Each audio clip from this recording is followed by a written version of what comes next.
Welcome back to War Thunder and welcome aboard the FV4202 here in a realistic battle, and I want to begin with a single scene that summarizes the tank. So there is an IS-6 and we shot trap in before we actually come to a full standstill because we have a stabilizer, we have a fantastic 20-pounder and we have fantastic APDS. I focus on damaging the gun barrel, he cannot shoot me, and before I finish the IS-6 in style, I focus down the Lorraine with a single shot into the ammo rack, and then I reload, you know, in all politeness, and kill the IS-6 with a very well aimed shot. So now we can capture the point, and we already made our mark in the game. We already, you know, killed 2 tanks. They're probably out of the match. They couldn't capture the point, especially the IS-6 with the spawn points. Yeah, easy doing. Now, this is a full up tier because I'm a 6.3 battle rating tank. And the tank is very, very good in head-on engagements. However, the mobility is somewhat lackluster in terms of top speed, limitation, horsepower to ton ratio. But what really kills it are other fast flanking tanks, because the side armor is weak. The survivability for side shots, especially with APAG, is, well, very, very bad. And yeah, so while you can somewhat defeat an IS-6 from the front, from the sides, he kills you. That was an IS-6 that went around behind our front line, so to speak, and yeah, noticed where I was and killed me with 1 shot. So this battle, however, is the pure demonstration of what some people are complaining about. I am here on the Normandy, Fields of Normandy map, and I am somewhat top tier. It's a 6.3 or 6.7 battle rating match, I'm not quite sure. But I am top tier. I am one of the few top tier tanks, and we will see how it goes. So, this tank is, well, worthy of an explanation. It features a 20-pounder. The 20-pounder has a relatively high rate of fire.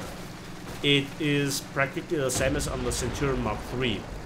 The solid shot got a buff with the introduction of the French, and now deals a lot more damage, and some people just use that shell because it's good enough to deal with most opponents. And with around about 220 millimeters of penetration, it's good enough to go through most tanks frontally. If you find it challenging to penetrate somebody from the front, you can use a fantastic APDS with 280 millimeters of penetration. And this is where I need to make it clear. The AP is now a viable option as a follow-up shot or against some enemies with certain shots where it does more post-penetration effect. But the 20-pounder's APDS shell is just so much better in every single respect in the real practice, compared to which enemies you fight, the reliability of penetration, the better post-penetration effect than the L7's APDS. Hell, it seems to work better against angles as well. I cannot 100% confirm that, I must make this clear as well, but it really feels like that you slice through everything. Even at top tier, it doesn't matter, even when you get up tiered. So this is something that I need to point out. When the tank first came out, it was not really something that people were hyped about. Back in the days, the tank just had the solid shot. The solid shot didn't do particularly well. The armor didn't look very well, although it's really trollish, to which I will come back in a moment. The tank didn't have a stabilizer, which it now has, and it also got APDS later on. Wow, and you know, the tank never got really punished by it with a massively higher battle rating or something like that. So the tank is kind of a symptom of War Thunder because it got buffed and not really changed in its place. And when it was kind of okayish before, now it's really what it feels like overpowered. I mean, the upper frontal plate, you can bounce most German shells, just saying.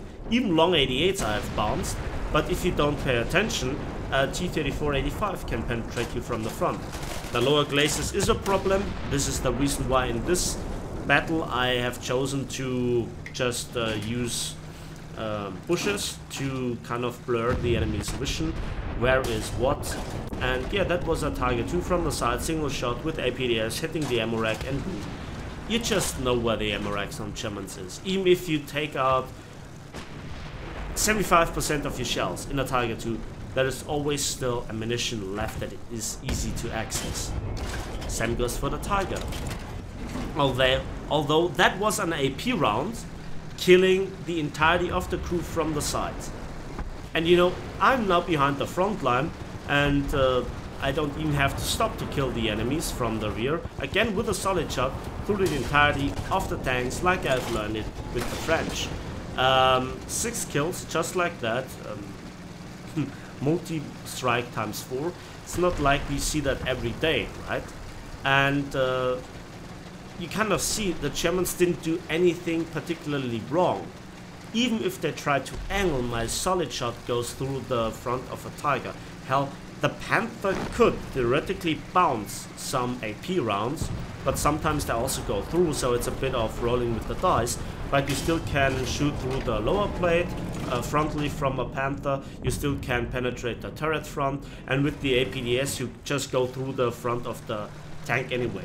So my recommendation for professional seal clubbing is take the APDS as your first primary shell, and if then the enemy tank is disabled because you hit the gunner and the driver with the same shot, you can follow it up with a solid shot, especially on Tigers. They love solid shots, to finish off the kill and to, yeah, just show dominance. It's just the damage output from the solid shot that is so great. But even you can also do the one shots with the APDS, as you could see. So again, this tank got somewhat of a buff, especially for the stock grind. The AP buff has benefited every nation in the game that I can think of, except again the Germans, because they don't fire solid shots too much, don't they? So for some of the Soviet low-tier tanks it was a buff with the solid shots, and for the Americans with their stop grind to the APHE it was of course a buff. Now a lot of people on the Shermans use nothing but the solid shot. Then also for the entire British tech tree, the French got a buff. Some of the Japanese tanks are, you know, based on American tanks, so they also buffed so they also got buffed somewhat with the solid shot improvement. Yeah, and let's not talk about Italy here, but technically it also got a buff. I mean, the M26 also fires a solid shot, which is now an option. And again, the Germans have nothing.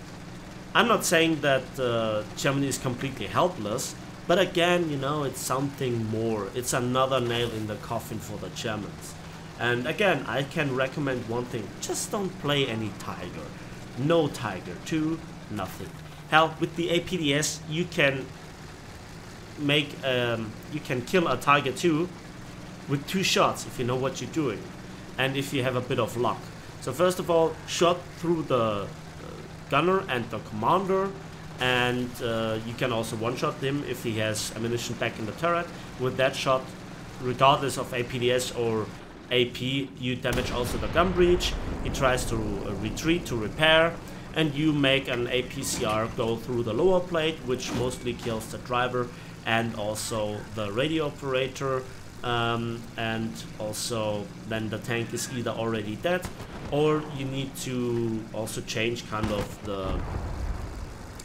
the order of shots by first shot again the driver, first shot the gunner and the commander together with the gun breech, second shot the loader, third shot then the driver with the APDS through the lower plate, and you can guarantee a kill on a Tiger 2 with 3 shots.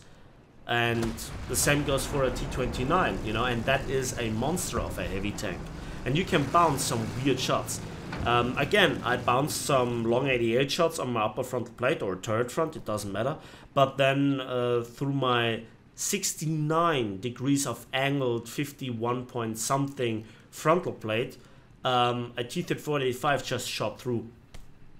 Wow, that is just weird. So yeah, that is actually the end of the game. It was fast, it was not boring, it was not something extremely rare.